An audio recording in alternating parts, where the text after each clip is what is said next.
అప్పుడు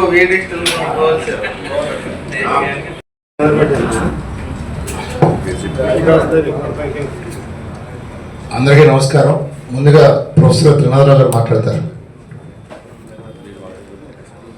అందరికీ నమస్కారం అండి. ఏంటన్నా తరం అంతా మారిపోయింది, ఇప్పుడంతా అయ్యో జాను అయ్యేది ఏదో కొత్త కొత్త పేర్లు వస్తున్నాయి, మీ ఇష్టం అన్నారు. నేనన్నా లేదు మీరే పెట్టాలి పేరు అన్నారు. అన్నప్పుడు జానకి రామని పెట్టారు, మరి కళ్యాణ్ రామ్ పెట్టారు. ఇక సరే జూనియర్కి వచ్చేటప్పటికి నేను తారక రామ్ అని పెట్టాను. ఎందుకంటే పెద్దవాళ్ళు ఇద్దరు పేర్లు రాములే కాబట్టి ఈయన తారక రామ్ అని పెట్టారు.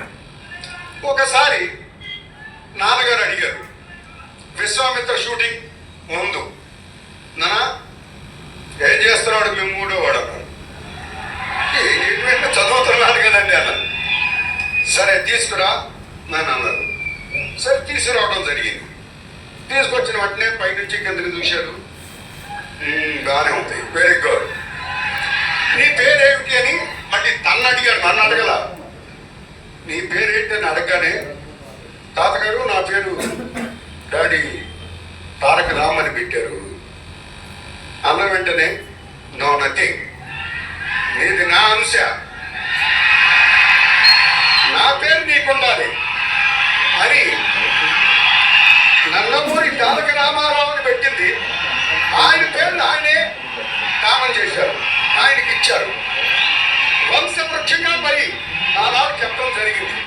ఏం చెప్పారు, మాకేం చేశారు కూడా మైక్ కింద పెట్టాను.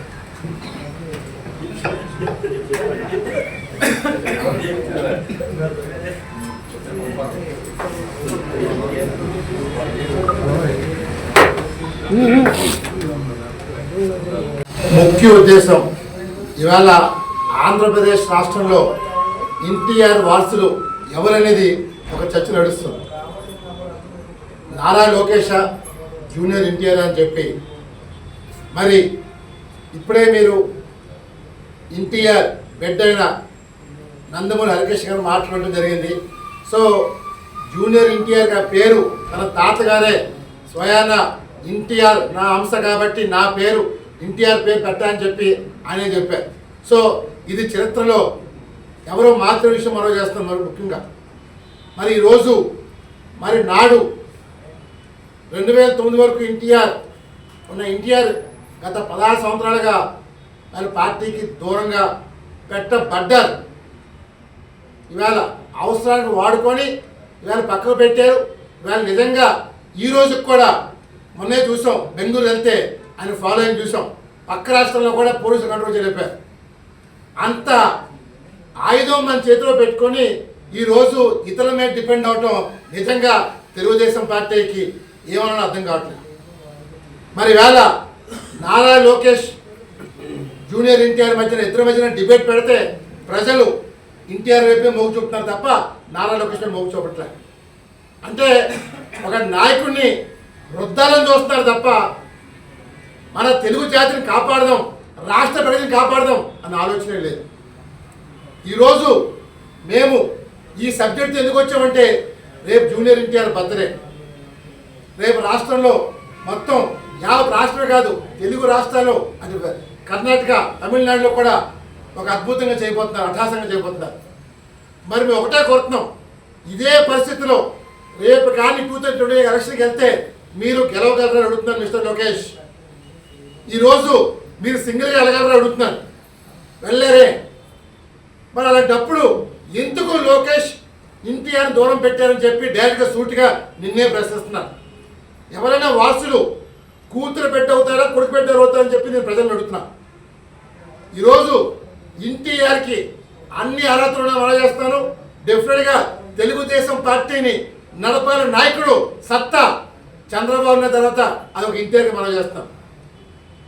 మరి వేళ రాష్ట్రంలో ఇంత దయనీయ పరిస్థితిలో వేళ ఉన్నారు అంటే నిజంగా నేను ఒకటే కోరుతున్నాను, తెలుగుదేశం పార్టీ కార్యకర్తల్ని, యువతని, మొత్తం అందరినీ ఎన్టీఆర్ కావాలా వద్దా అనేది తేల్చమని చెప్పి ప్రజల్ని కోరుతున్నా.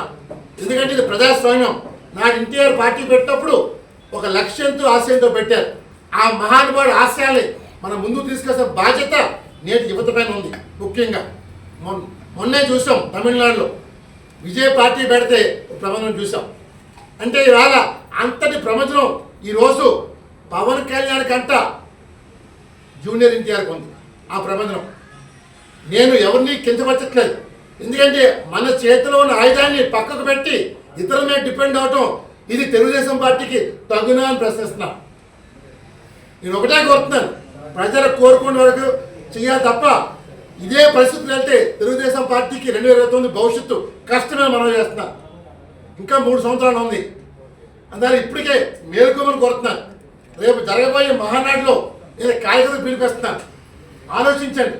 ఎందుకంటే మన చేతులు ఆయుధం పెట్టుకొని ఇతరుల మీద డిపెండ్ అవటం ఇది ఎన్టీఆర్ని అవమానపరిచి మనం చేస్తాను. ఎన్టీఆర్ ఎప్పుడు డిపెండ్ అవ్వలే, సింహంలా బతికారు, సింహంలాగా పార్టీ పెట్టారు. ఎవరైనా నాడు కాంగ్రెస్ పార్టీ చీల్ చందాలు ఇచ్చారు. మరి అలాంటి పార్టీ ఇవాళ ఇతరుల మీద డిపెండ్ అవుతుంటే ఇది అవమానమా కాదని ఒక్కసారి తెలుగుదేశం పార్టీ కార్యకర్తలారా ఆలోచించని చెప్పి కోరుతున్నాను. అలాగే మొన్న 17వ తారీఖుని నారా లోకేష్ గారిని గూగుల్ డేటా పైన చర్చకు రమ్మని చెప్పడం జరిగింది. ఎందుకంటే గూగుల్ డేటా ఒక పెద్ద స్కామ్ మనం చేస్తున్నాం. 500 ఉద్యోగాలు మించి రాని గూగుల్ డేటాకి 27,000 కోట్ల రాయితీలు ఎందుకు ఇచ్చారు మిస్టర్ లోకేష్ అని అడుగుతున్నా. ఐటీ శాఖ మంత్రిగా ఈరోజు అమెరికా లాంటి దేశంలోనే గూగుల్ డేటాని తరిమి కొడుతుంటే తీసుకొచ్చి ఆ గుద్దుబండిని మన ప్రాంతంలో పెట్టడం వల్ల మీకు వచ్చిన బెనిఫిట్ ఏంటి అడుగుతున్నారు. 500 ఉద్యోగాల కోసం 27 కోట్ల రాయితీలు ఇస్తారని అడుగుతున్నారు. ఇదే 99 పైసలు మీరు అప్పు చెప్తున్నారంటే రాష్ట్రం అభివృద్ధి వెళ్తుందా వినాశకు వెళ్తుందని అడుగుతున్నారు. మీరు ధైర్యాలు కాబట్టి డెఫినెట్గా నేను మన విష్ణుకుమార్ అడిగాను, విష్ణుకుమార్ కూడా రామ్ 500 ఉద్యోగాలు అని చెప్పి ఆయన కూడా ఏకాభవించారు. అంటే ప్రజల్ని మోసం చేయటం కాదని అడుగుతున్నారు. యువతని ముఖ్యంగా 1,00,000 ఉద్యోగాలు చెప్పారు, 1,00,000 ఉద్యోగాలు రావని మనం చేస్తారు. ఒక హెల్పర్ల పోస్ట్ కోసం మీరు ఆ కంపెనీని తేవటం రేపు భవిష్యత్తులో అది ఆ ప్రాంతం మొత్తం శ్మశానంగా మాత్రం మనం చేస్తాం. మరి ఇప్పటికైనా సరే లోకేష్ గారు సమాధానం చెప్పాలని అడుగుతున్నాడు. ఎందుకంటే ప్రజల్ని మీరు బలవంతంగా రుద్దుతున్నారు. అభివృద్ధి కాకుండా ఈవేళ స్పెషల్ ఫ్లైట్లతో ఇష్టపడి తిరుగుతున్నారు. అభివృద్ధి మీరు ఏం చేస్తారో అడుగుతున్నాం. దాన్ని ఇప్పటికైనా సరే మారమని చెప్తున్నాను. గూగుల్ డేటా సెంటర్ వల్ల ఎటువంటి ప్రయోజనం లేదని మనం చేస్తాం. అలాగే మొన్న మహానాడు ఏదైతే మేము రద్దు చేయమని ఆన్లైన్ చేశామో దాన్ని టీడీపీ జాతీయ అధ్యక్షులు గారు ఆన్లైన్ చేయటం నిజంగా హర్షదీయ విషయం మనం చేస్తాను. ఎందుకంటే ఈరోజు పెట్రోల్ డీజిల్ కొరత చూసాం. మళ్ళీ ఈవేళ మళ్ళీ 90 పైసలు పెంచారు, మొన్న 3 రూపాయలు పెంచారు. ఇప్పటికే రాష్ట్రం దేశం చాలా క్లిష్ట పరిస్థితి ఉంది. దయచేసి దుబారాకు వచ్చిన మాని అభివృద్ధి కోసం చూడమన్నాను తప్ప ఈరోజు మీరు అభివృద్ధి పక్కన పెట్టి మెహర్బానీలు ఆర్భాటాలకి దింగే పోతున్నారు తప్ప ఇంకోటి కాదు. నేను ఫైనల్గా చెప్పొచ్చేది ఏంటంటే తెలుగుదేశం పార్టీకి భవిష్యత్తు ఉండాలనుకుంటే అది కేవలం జూనియర్ ఎన్టీఆర్తో సాధ్యం. ఎన్టీఆర్ విస్మరిస్తే మాత్రం డెఫినెట్గా మీరు కానీ ఎవరు ఆపలేరు. డెఫినెట్గా రేపు 2029 ప్రపంచం ఎన్టీఆర్ వైపు వస్తుంది. డెఫినెట్గా ప్రజలు కోరుకుంటున్నారు. ఇప్పటికైనా మీ మైండ్ సెట్ మారమని చెప్పి లోకేష్ తెలుగు శక్తి ఇది చూపెడుతున్నాం. జై హింద్.